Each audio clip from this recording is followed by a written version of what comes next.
So, hi. This is the second video I'm making on this topic. The first video I made, the microphone wasn't working, and I was talking and even shed a few tears. But so that's gone. That points you to what I want to speak about today, is grief. Grief is a psychological, emotional situation that you feel when you feel loss. Is the thing that comes when you've lost something. And what did I lose? No one died, thank God. At least no one I know. I lost a friendship. Yes, and sometimes people think losing friendships or breakups and whatnot is not enough to go to the therapist for, but it is. Just like we have doctors for, no one would say headache. A headache is a terminal illness. It's not. It's a light illness, but you still need Panadol or paracetamol to offset that little inconvenience. So even though you think that a breakup or losing a friend or losing a friendship is not big, it's still an inconvenience and is worth going through grief for. And I realized today that I've lost a friendship. Sorry, I'm trying to pack up some things to clear off my desk. I realized that I lost a friendship of 7 years. Now, 3 years was hiatus because the person in question, and I'm here hoping for a romantic relationship. I was hoping for a romantic relationship, but I supported them. I was all for it, and as God would have it, they would come back out. And hey, I tried to shoot my shot again. I tried to help. I was there. I tried to be a good friend. I hope I was. But I realized that I was hurting myself because I didn't tick all the boxes for them, so, and it's fine, everyone has, what they need in a man, and in my case, it was money. I'm broke, I'm not buoyant enough to be in a relationship or get married or whatnot. And yes, I know, but at least what I was hoping for is some belief. That's really all. I'm not saying that I'm handicapped and I won't do anything, but just a little belief. So shout out to all those women who stick with a man through thick and thin.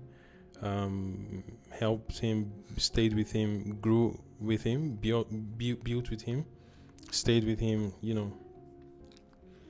supported him, and even when he had nothing. Not all those stories were success stories, but many of them are success stories. Shout out to those women. They are queens. They are the best. I'm not saying that a woman needing a man to be financially buoyant is wrong, because the man is the head of the household. So he should. But reality, is many men don't have the means to take care of a family at immediately they get married, or when you meet them. Many men are struggling financially, and what does that mean? We're not going to get married. I was watching for a short while a Muslim lady on YouTube, and she was saying one of the reasons that many of their Muslim brethren fornicate is because they don't have money to get married. So that is a valid point, because your body doesn't care that you're broke. The natural desire to have sex is there. It doesn't care if you're broke. It doesn't care if you have a house. It doesn't care if you have a job. It doesn't care if you have money in the bank. It doesn't know about all that. The body wants what it wants, and if you are not disciplined enough, if you are not strong enough, you would fornicate for the most part, and sometimes even father a child outside of marriage. You know, and is it the fault of men that they don't? Many men now struggling to make ends meet. I don't think so. The system now is designed in a way that is very difficult. Women now are a lot in the workplace, and those same women would still need the man to provide. Why don't all the women go back home so that more men can have jobs and still provide for them anyway? So I think if women are working now, they should realize that, the world we live in now is not a traditional place anymore. It's not the traditional utopia that we have in our heads. You would need to also provide. Not all men would have enough money to take care of the household. That's impossible. This is just reality. In the old age, in the medieval days, the woman would have to bring a dowry. It's a matter of justice, according to Father James Doran. She would need to bring a dowry. I mean, we all know the old days, king this and king that. I would give you a dowry of a land for my princess. That was how every father would do for his daughter, so that the woman would go to the house of her husband with something to kickstart the marriage, to start off the marriage with. No woman comes empty-handed and just expects the man to take care of everything. So it's many men go through this loss. They can't get married. They can't do nothing. In fact, I mean, I just came to the realization today, in a sense, you are, as a man, you are as good as how much you make. You are as good as how much you make. You are as good as how much you make. That's just what I realized, because if you don't make enough, you're not enough, so, and the thing would then be, what should men do, and many men are unaliving themselves. Some men are going and joining an army. They can die in the army. That's a good way to go out without having the burden of you doing it yourself. I mean, if you see the Russian army, there are a lot of men in there. I'm sure there are men in the, even African men there. The Russian army would pay you some money, but you can still die. Many do, I'm sure. And then the Ukraine army too, possibly. There are a lot of little wars going on here and there. It's all men fighting these things, and men are fighting wars in the war front. Men are fighting wars in the cities. Men are fighting wars in the villages. It's just hard. It's hard to be a man in these times. It's also hard to be a woman too, a man who has money would have a lot of options, because now all the women would want to come to him, and he now has the option either to treat them nicely or not. Most of the time, they don't treat them nicely.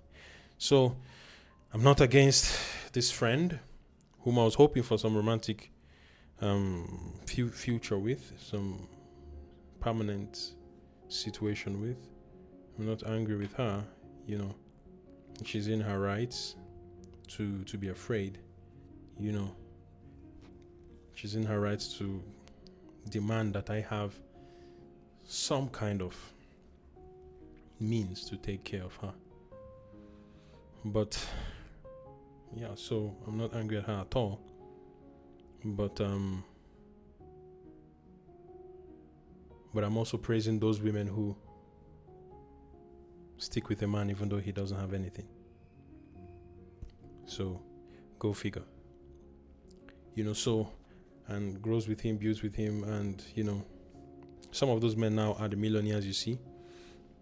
And there are a lot of bad stories, like I said, but Some of them now are the millionaires you see. So I'm going through that grief, and I'm sure I'll get over it by the grace of God. One thing I love about existence is time.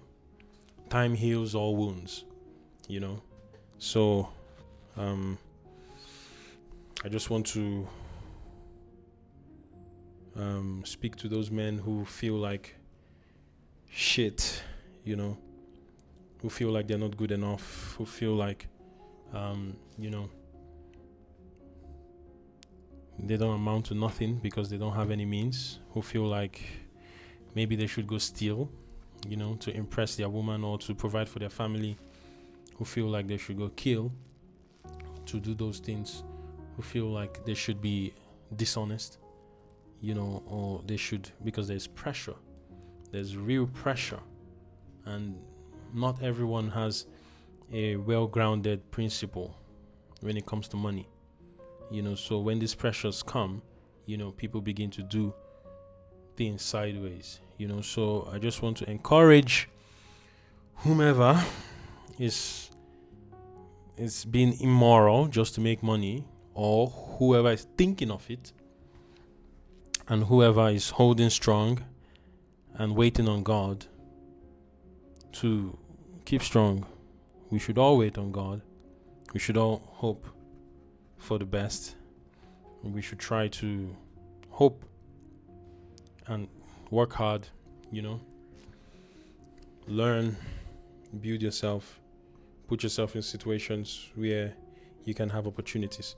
And I also want to thank those men who help other men. You know who you are, and thank you so much for everything. Thank those men who help other men become something, stand back on their feet, who are with them, who are their pillars, and who make them able to wake up tomorrow and say, okay, there's hope today, and yeah, I'm going through this grief. Sorry, I'm just going all over the place. I'm still trying to collect my thoughts, because I've been hoping to be with this person. I've had a lot of fantasies and dreams about the future, and it has come to nothing because I ain't got bread.